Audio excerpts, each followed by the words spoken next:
साथियों, सरकार सिर्फ वर्तमान सैनिकों के लिए ही नहीं बल्कि भूतपूर्व सैनिकों के कल्याण के लिए भी पूरी तरह से प्रतिबद्ध है।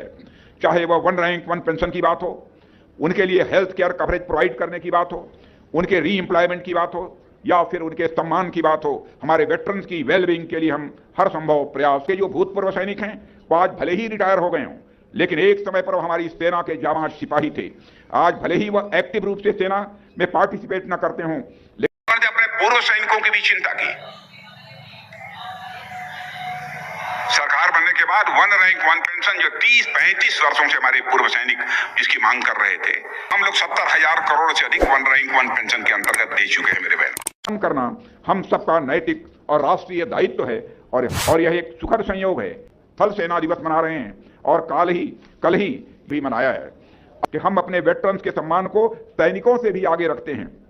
हम ईश्वर से ही प्रार्थना करते हैं कि मां भारती हमें इतना सामर्थ्य दे कि हम सब जिस भी स्थिति में रहें अपने सैनिकों व भूतपूर्व सैनिकों के लिए हमेशा काम करते रहें।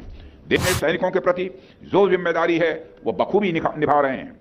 सरकार द्वारा किसी भी काम के लिए जब फंड्स रिलीज किए जाते हैं तो उसके पीछे वित्त मंत्रालय काफी सोचता समझता है, लेकिन जब भारतीय सेना के लिए फंड्स की बात आती है तो मैं यह बात दावे के साथ कह सकता हूं कि बिना किसी विशेष सोच विचार के, बिना किसी नानुकुर के सेना की मजबूती के लिए मुंह मांगा फंड दिया जाता है। यह सबसे पहले मैं आप सभी को इस मंच के माध्यम से समस्त देशवासियों को भारतीय थल सेना दिवस की हार्दिक शुभकामनाएं देता हूं। आज हम सबके सामने हमारे ब्रेव हार्ट्स ने जो कर्तव्य दिखाए वह एक्स्ट्रा ऑर्डिनरी और ब्रेथ टेकिंग थे।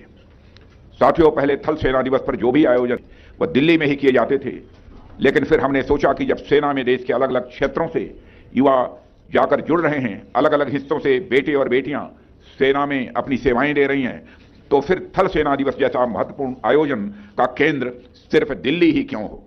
इसी सोच के साथ दिल्ली के बाद बेंगलुरु और बेंगलुरु के बाद आज लखनऊ में इसका आयोजन अधिक से अधिक लोगों को थल सेना दिवस से जोड़ने की मुहिम का एक हिस्सा है। साथियों, लखनऊ में मैं समझता हूं थल सेना दिवस का आयोजन तो और महत्वपूर्ण हो जाता है, इसलिए नहीं कि लखनऊ मेरा संसदीय क्षेत्र है, बल्कि इसलिए क्योंकि यह धरती वीरों की धरती है। देश की सुरक्षा के लिए लड़ी गई हर लड़ाई में यहां के सैनिकों ने महत्वपूर्ण योगदान दिया है। लखनऊ बेगम हजरत महल पार्क का शहर है, जिन्होंने लीग से हटकर प्रथम स्वतंत्रता संग्राम में एक टुकड़ी को अपना नेतृत्व प्रदान किया था। यह धरती कैप्टन मनोज पांडे की धरती है, जिनकी वीरता की मिसाल देश के बच्चे बच्चे की जुबान पर है। इसलिए मैं समझता हूं कि लखनऊ में हो रहा आज का यह कार्यक्रम अपना ऐतिहासिक महत्व रखता है। साथियों, थल सेना दिवस हम सबके लिए भारतीय सैनिकों के शौर्य, पराक्रम व साहस को याद करने का दिवस है। नमस्कार दोस्तों, वन रैंक वन पेंशन को लेकर सभी पूर्व सैनिकों के लिए बड़ी अपडेट यहाँ पर आ चुकी है। यहाँ पर 1 फरवरी से पहले ही ओआरओपी पर बड़ा ऐलान यहाँ पर रक्षा मंत्री जी के द्वारा कर दिया गया है।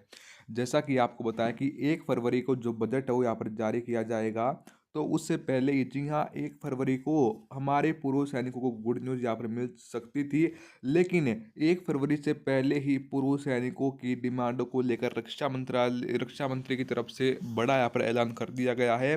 यहाँ पर जो हमारे पूर्व सैनिक काफ़ी लंबे समय से दिल्ली जंतर मंतर पर अपना धरना प्रदर्शन, अपना प्रोटेस्ट जहाँ पर जो जारी रखे हुए थे ओआरओपी की डिमांडों को लेकर, तो आखिरकार हमारे भूतपूर्व सैनिकों की मेहनत रंग लाई और सभी पूर्व सैनिक जो काफ़ी लंबे समय से अपना डिमांडों को लेकर इंतजार कर रहे थे, आखिरकार जी हाँ, इंतजार हुआ ख़त्म और डिमांडें हुई लागू। सही सुना आपने। यहाँ पर जितने भी हमारे पूर्व सैनिकों की डिमांडें थी, जितनी भी यहाँ पर रक्षा मंत्री की तरफ से बड़ा यहाँ पर घोषणा कर दी गई है कि सभी पूर्व सैनिकों की जो डिमांडें हैं वो बिल्कुल हर एक डिमांड यहाँ पर लागू की जाती है।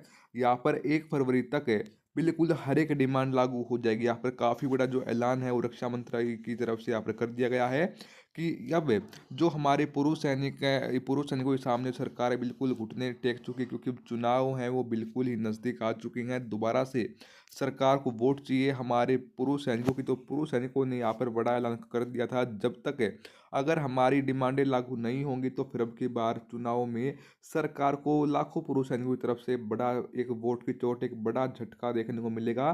तो यहाँ पर सरकार ने चुनाव से पहले ही हमारे पूर्व सैनिकों की जो डिमांडें हैं वो यहाँ पर लागू कर दी हैं।